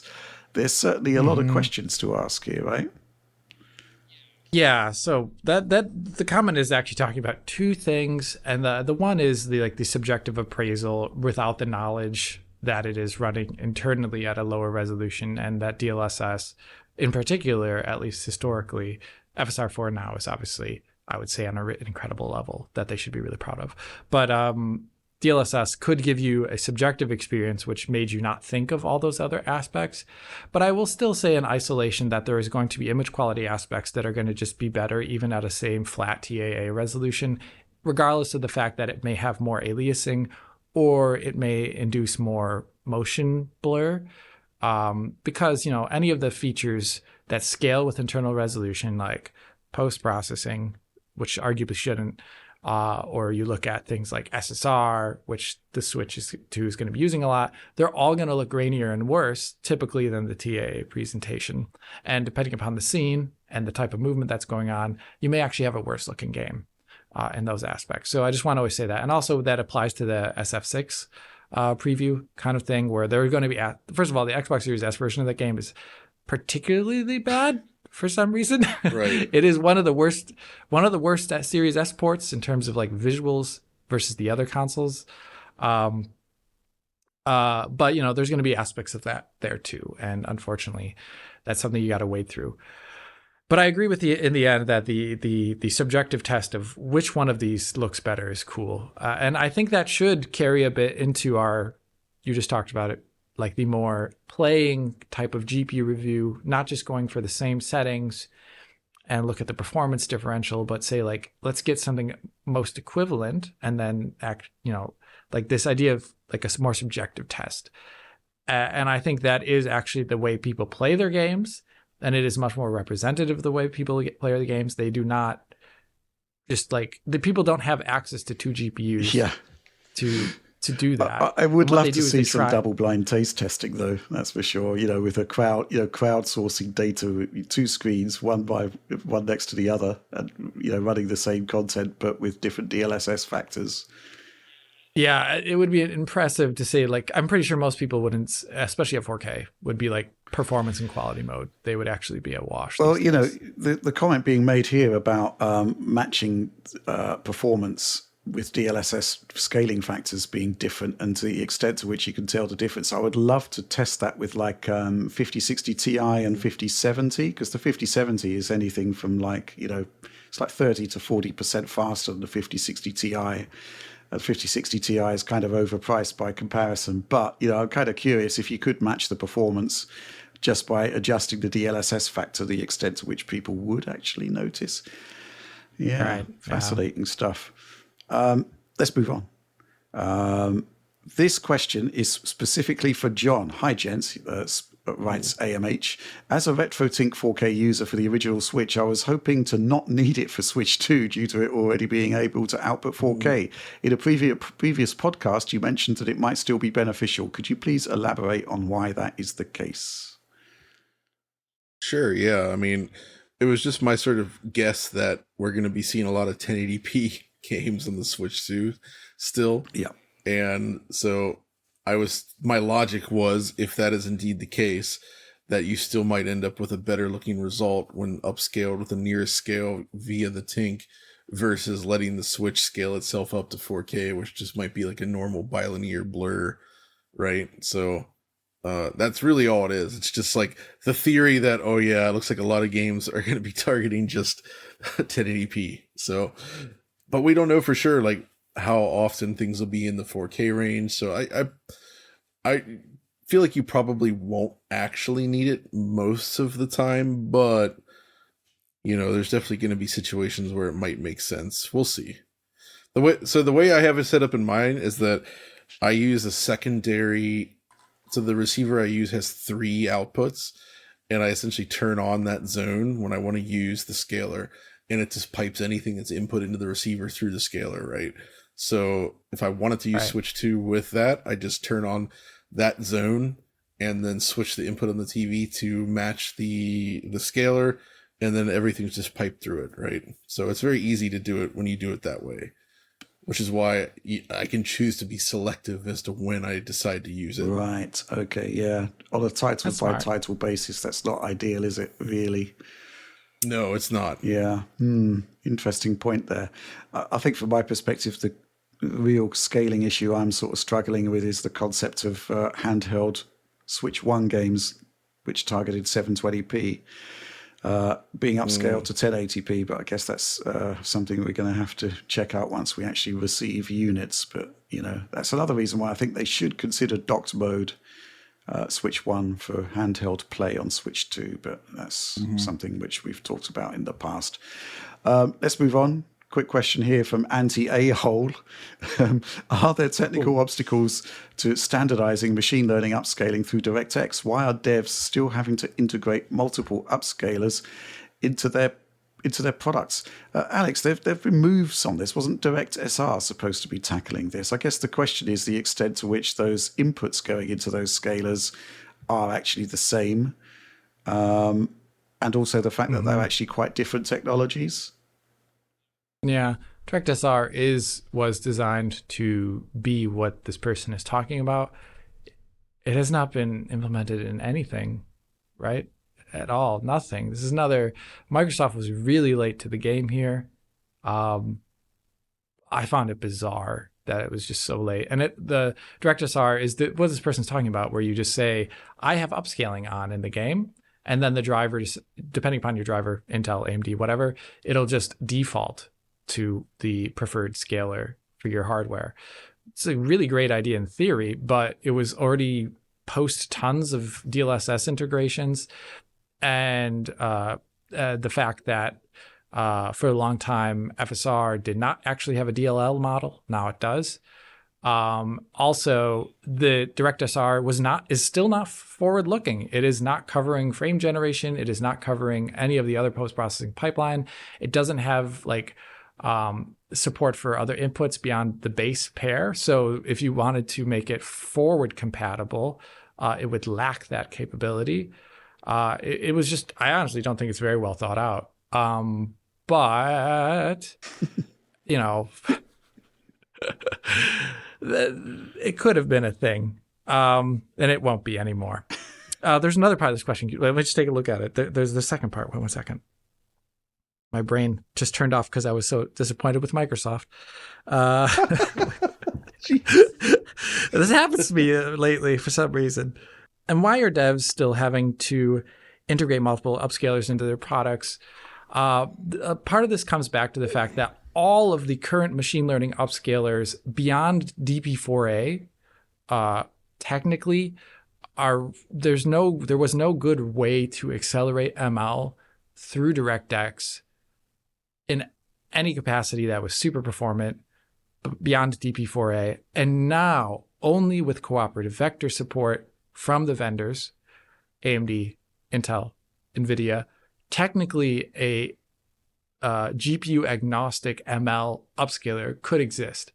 The question is, will the dev have to make their own? Probably, because I doubt, due to IP concerns, that Intel, Nvidia, or AMD will want anyone to have their awesome technology running on their platform, another platform. I don't think they want that. They want their competitive advantage. They want their research money being only funneled into their products and not into the other developers.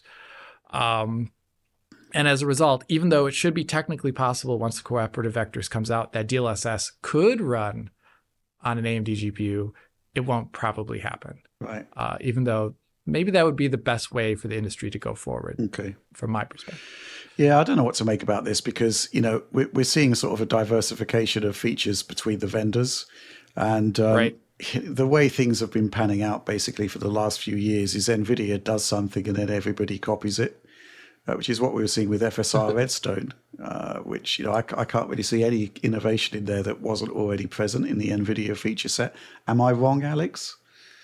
No, you're right. It's late, but finally they'll have something. That's at good. Some point you'd think that everybody will reach the point where they're all doing the same thing to the same quality level, and maybe there is some sort of case for homogenization under a Microsoft API at that point. But, you know, the way things are going, it is essentially the fact, well, you buy NVIDIA, you get these features first, often years ahead of time of the competition, which is like, you know, remarkable as it is. And what that is effectively causing is